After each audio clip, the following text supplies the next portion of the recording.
Hello everyone, I'm Forrest McFreelove, and this is Speedplay Conclave number 11.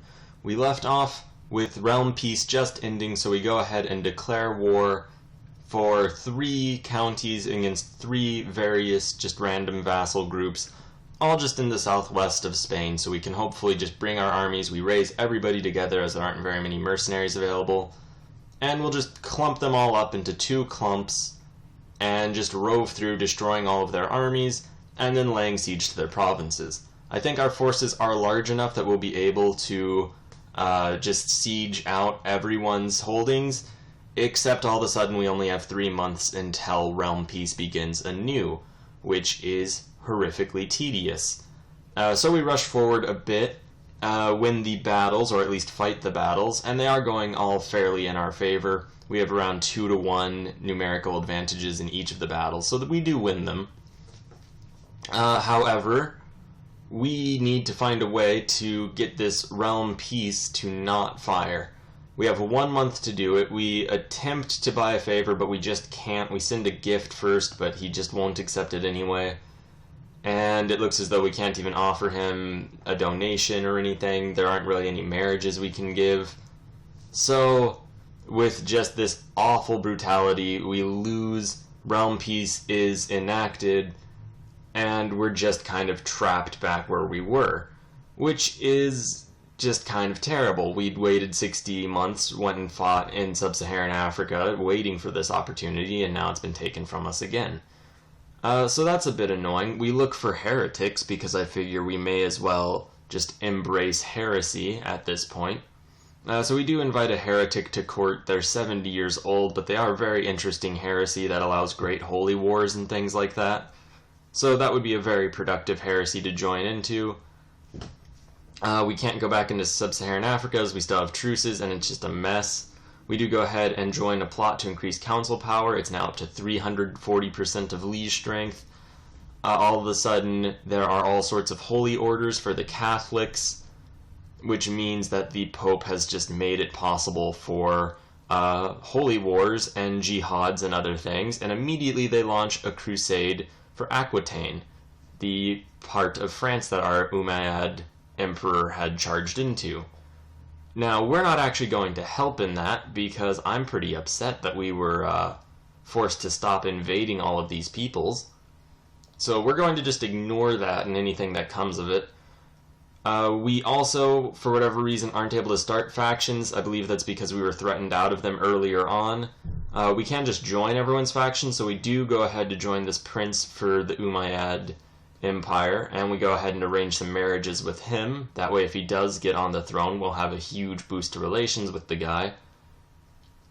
And we go ahead and marry him to 2 of our relatives. We give up on the 3rd. And sadly, that kicks us from the factions, as now we have a non-aggression pact, which is something that I didn't really consider, but probably should have. So we go ahead and consider ways to maybe assassinate the Emperor in order that we might get his heir in charge and then start working through that. We do approve absolute rule, as the Emperor was only able to enforce realm peace because there was council rule. So this should hopefully prevent that in the future. However, we still will have to wait just something ridiculous, like 54 more months. We still won't be able to get any favors because he just doesn't like us. I check where our dynasty is in Aquitaine.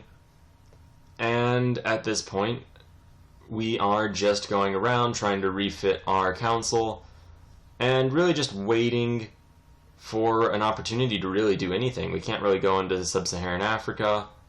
We can't really do anything within our country. We try to maybe just assassinate one of our multiple wives so that we can marry into a heretic, and then with a heretical wife maybe convert to a heresy.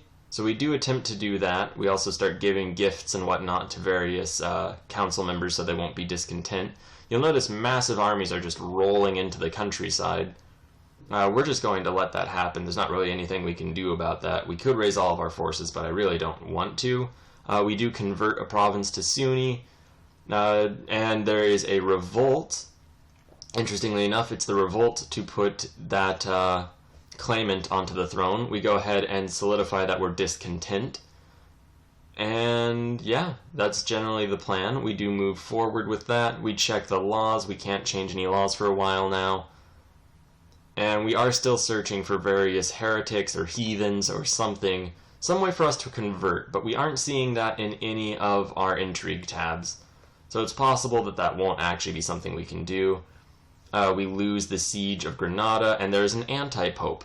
So at least Catholicism is also breaking apart, not just our realm. Meanwhile, our heir advances title revocation in his realm, so things are moving forward somewhat. We take care of just educating various children because, as a Muslim dynasty, we're going to be having to deal with that quite a bit. We do have a lot of plot power, but we aren't quite getting any, it's not really going forward. So we go ahead and just bribe everyone who's on the fence about it, getting our plot power up another 40 or so %. So hopefully that will speed up the process somewhat.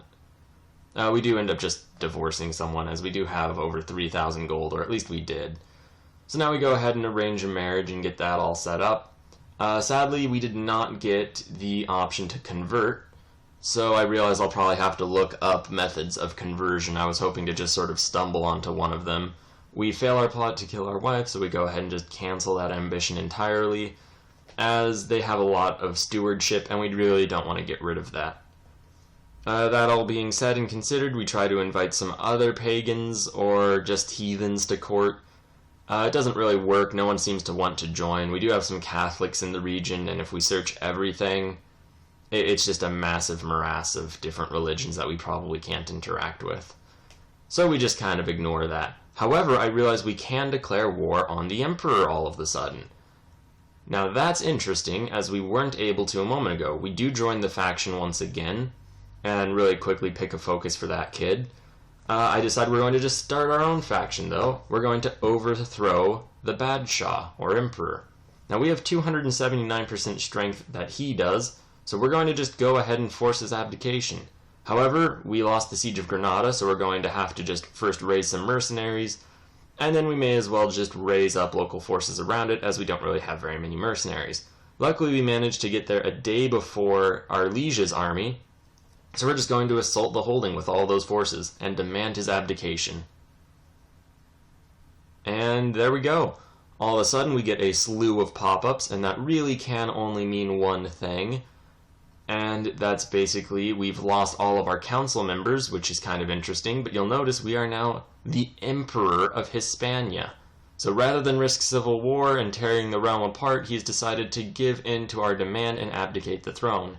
But this treacherous act of blackmail will not be forgotten, not as though it matters all that much. Anyway, though, so we managed to inherit a very significantly losing holy war and a large rebellion. Also, our realm has been divided, not really divided. We just now see the divisions on the map. It's no longer just one unified thing. We nominate our genius heir to inherit the emperor, or to inherit the empire, I'm sorry. And because we overthrew our liege, it's now elective, so we're going to have to deal with all of that. We also have to deal with all of these counselors, just various peoples, some of which are rather upset. However, we're very lucky in the sense that most of our rather upset vassals are also decent administrators, and will hopefully do well in the council. We also have to be very aware that since we got into office by increasing council power, that we won't be able to fire any of these people. Anyway, with that all said and done, we go ahead and raise our forces up because we do still have 2 wars to fight. We could also borrow money from the Jews and maybe even expel them if we so desire. I'm not going to do that yet, though, because we really don't need to. We've got 2,700 gold. We have all sorts of things. We might lose succession, so I consider just assassinating the person who will win the elections, but no one really wants to join us, which is kind of tedious. We do go ahead and move this almost 9,000 man stack over, and we're going to start granting duchies to our family members if at all possible. We also just move our forces over and across. We're going to win this battle out loud. That's almost assuredly what's going to happen. And we go ahead and surrender to the Catholic Crusade for Aquitaine, because they've got something like 11,000 men in the area, and I really just don't want to deal with that, and also a civil war, and also cleaning up all of the vassals and getting it somewhere where we can actually work with it. So there is quite a lot going on. We do go ahead, and hopefully we'll win this battle in just a moment. It looks as though it's a pretty straightforward affair. Interestingly, the revolt leader is the guy who owes us a favor. However, it's not as though he's going to cash that in, or let us cash that in by ending the war. So instead, we just go ahead and fight the war to its bitter conclusion, which just means chasing down this army and sieging out their provinces. It's a rather straightforward affair, and we do manage to conclude at least that portion of it fairly quickly. Now all that's left are these sieges, and we'll probably get to 100% rather swiftly. Alright, and we also grant some titles to various family members. Just because we've been at 10 out of 7 holdings, we're probably not going to go below 8 because those are just 2 duchies. We do win the war, and we can revoke. However, it says because we're an Icta, we can revoke duchies without objections from the aristocracy. Now that's very interesting because I was just planning on revoking a single title from the rebels. However, if we're able to just revoke duchies from everyone, and it looks as though we are, then we can just revoke everyone's duchies, and duchies are going to be the primary tool for the election, because duchy level titles are almost certainly what you need in order to have a vote. So if we revoke everyone's duchies, we'll be the only people who can vote in the election, and we can just give the duchies to our family members. And thereby we will have a democracy without any real voting at all, or with voting only in the hands of our family members. And that's really just an amazing type of democracy in my eyes. It's one that we'll just, solidly have power in. So we go ahead and start granting these duchies to our family members. Our heir of choice, the Duke of Portugal, is probably going to get the lion's share of duchies, and we're just going to give him control over really everywhere else in the country. The reason for this is a few-fold. For one, everyone hates us for stripping them of their duchies. They don't really have any reason to hate him, and if we make him incredibly powerful, it doesn't matter because he really loves us. And even if we die, all of the lands just go to him. So it's really completely great. We could go ahead and change some council laws in 909. So we've got about 4 years till we can change those laws, so we won't change any realm laws in between. And our heir does have a kid of his own, so hopefully we'll live long enough that his kids will become adults, and we'll be able to repeat this process. Now, if at any point we're able to convert to a heresy, we'll be able to revoke everybody's titles, and that will be pretty great. We also declare a holy war for Barcelona, because it looks kind of disgusting how Aquitaine owns part of Hispania, just like it looked a little disgusting for the Umayyads to own a bit of France. So we're going to just push them back to our natural and more sensible borders, which just means rushing all of our combined armies. We've got something like 22,000 men. Some of our people go and become Sweeby, which is nice. And hopefully we'll actually be able to get this whole country to become Sweeby. We go ahead and win that first battle. They have 6,000 men there. We charge in. The Caliph is dead and replaced by a new Caliph. The Abbasids are back in control. And we go ahead and become mountain fighting experts, which is great because we have a mountain border with Aquitaine. And we win that battle pretty handedly. We do start pulling additional forces over just in case. And we are losing a lot of men to attrition, which is a bit of a problem. So we're just going to pull back, siege out all these provinces, win this battle in our territory, which we managed to pull off. And now we're just going to be a matter of winning these sieges, not losing our army to their forces. And when all that's said and done, we do rush over and just assault a couple times. We win. And there we go. Hispania is now fully under our control, or the control of our family, or a couple other random vassals. We go ahead and grant a bunch of titles to our 15-year-old son, just because may as well keep that all in the family. We go ahead and give all the mosques to various peoples, and hold a quick little tournament just because we can.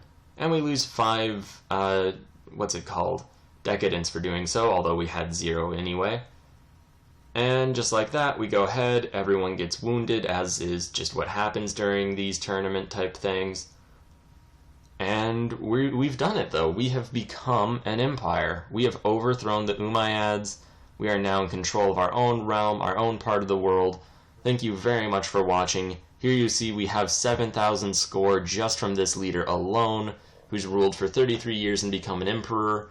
Here is the new endgame screen. You'll see there are just a few vassals who aren't in our dynasty. Please like, share, and subscribe. We'll be back soon.